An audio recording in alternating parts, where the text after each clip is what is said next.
What we are looking at here is what is called stage 6 terminal Trump derangement syndrome. This is Keith Olbermann. He actually used to do sports coverage. Keith Olbermann used to cover sports, and things were good, Luke. Times were fun. Keith Olbermann used to do baseball commentary on ESPN. Then he thought everyone gave a dang about his political. Well, just look at what Trump has done to him. Just look at his skin, his hair, his jowls. I have not watched this video yet, but it says, "Whoa, what happened to Keith Olbermann? Dude looks like a mess." I want to just see what Keith Olbermann, what he has to say. This is a guy that has been obsessing over Trump for the last 12 years. Let's see here. On the all-new Monday Countdown podcast, Kristi Noem, the head of the Department of Homeland Security, and Tom Homan, the head of ICE, must be arrested immediately for contempt of court. What? Okay. They're defying court orders to return Mr. Abrego Garcia. Oh, you know, the guy that was an MS-13 gang member? I don't know if you saw this, but he's talking about that guy. Yep. Trump totally... So this is the guy, I think. CNN, because CNN brought it up, and there's so much propaganda around this guy.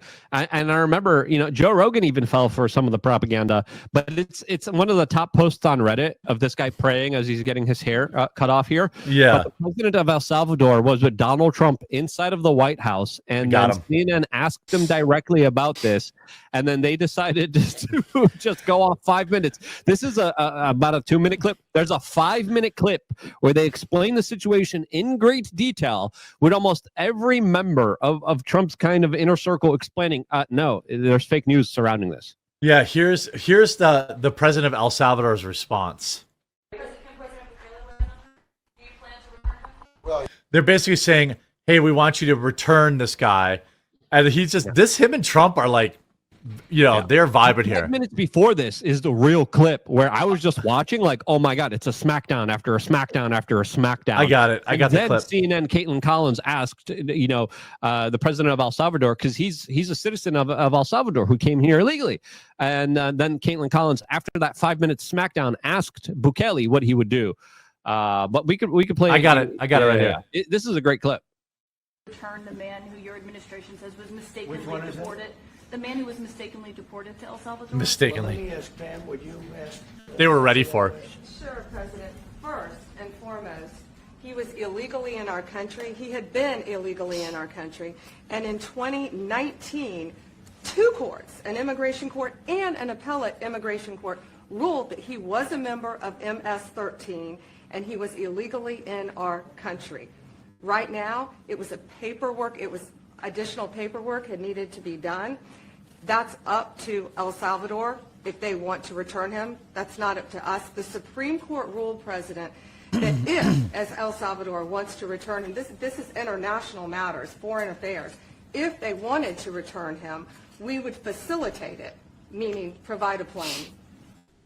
So will you return him, and you are doing a great job. Thank you. No, she's not. Wait a minute. Can you just also respond to that question? Because, it's asked by CNN, and they always ask it with a slant because they're totally slanted because they don't know what's happening. That's why nobody's watching them. But would you Zing. question also? Yes, gladly. So, as Pam mentioned, there's an illegal alien from El Salvador. So, with respect to you, he's a citizen of El Salvador. So, it's very arrogant. This is so for genius. American media to suggest that we would even tell El Salvador how to handle their own citizens as a starting point. As 2 immigration courts found that he was a member of MS-13. When President Trump declared MS-13 to be a foreign terrorist organization, that meant that he was no longer eligible under federal law, which I'm sure you know, you're very familiar with the INA, that he was no longer eligible for any form of immigration relief in the United States. So he had a deportation order that was valid, which meant that under our law, he's not even allowed to be present in the United States and had to be returned because of the foreign terrorist designation. This issue was then it's so good. Court judge completely inverted, and a district court judge tried to tell the administration that they had to kidnap a citizen of El Salvador and fly him back here. That issue was raised to the Supreme Court, And the Supreme Court said the district court order was unlawful, and its main components were reversed 9-0 unanimously, stating clearly that neither Secretary of State nor the President could be compelled by anybody to forcibly retrieve a citizen of El Salvador from El Salvador, who again is a member of MS-13, which, as I'm sure you understand, rapes little girls, murders children, is engaged in the most barbaric activities in the world. And I can promise you, if he was your neighbor, he would move right away. So you don't plan to ask for anything to get it back? She's just completely like, I reject your reality. I insert my own. Is that what was the ruling in the Supreme Court, Steve? Was it 9-0? Yes, it was a 9-0. It's like a humiliation ritual. Against the district court ruling, saying that no district court has the power to compel the foreign policy function of the United States. As Pam said, the ruling solely stated that if this individual, at El Salvador's sole discretion, was sent back to our country, that we could deport him a second time. Well, no version of this legally ends up with him ever living here, because he is a citizen of El Salvador. But that is the president of El Salvador. The president of El Salvador makes us all so much better in about 30 seconds. Questions about it per the court can only What do you want me to do? Can President Bukele weigh in on this? Do you plan to return him? Well, I'm also not suggesting that I smuggle a terrorist into the United States. For people that didn't hear, he says, I hope you're not suggesting that I smuggle a terrorist into the United States. How can I return him to the United States? Like, I smuggle him into the United States, or what do I do? Of course, I'm not going to do it. It's like, I mean, the question is preposterous. How can I smuggle a terrorist into the United States? I don't have the power to return him to the United States. Inside El Salvador. Yeah, but I'm not releasing. I mean, we're not very fond of releasing terrorists into our country. We're not very fond of it.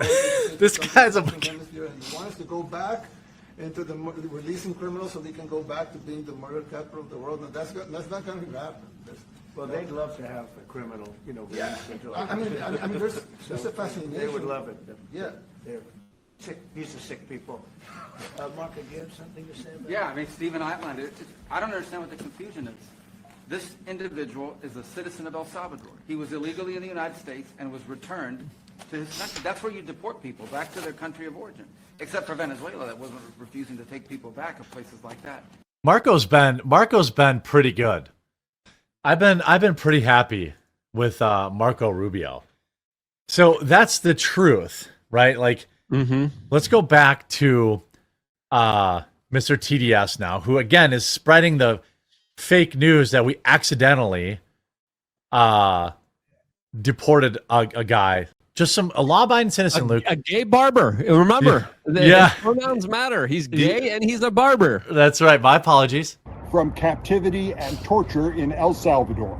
And they and Trump are on the verge of being in contempt of court of the Supreme Court. I'm pretty sure the Supreme Court ruled in his favor. As Trump begins to indicate he will not abide by its rulings about returning Abrego to this country. It is time to teach the Trump administration a lesson. The Trump administration is trying to teach the rest of us a lesson, which is that even if it makes a mistake, it will not correct it, and that we should all be afraid of being arrested even if we were born here.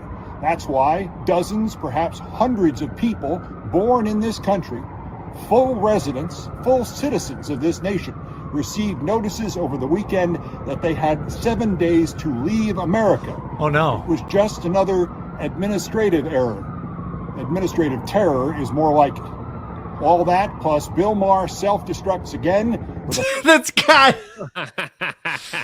It truly shows the alternate reality that the left lives in. It's so hard to take these weirdos seriously.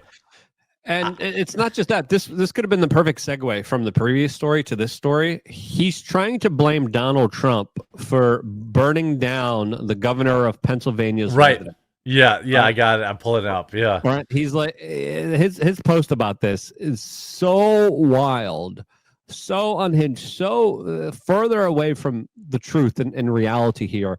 It's concerning.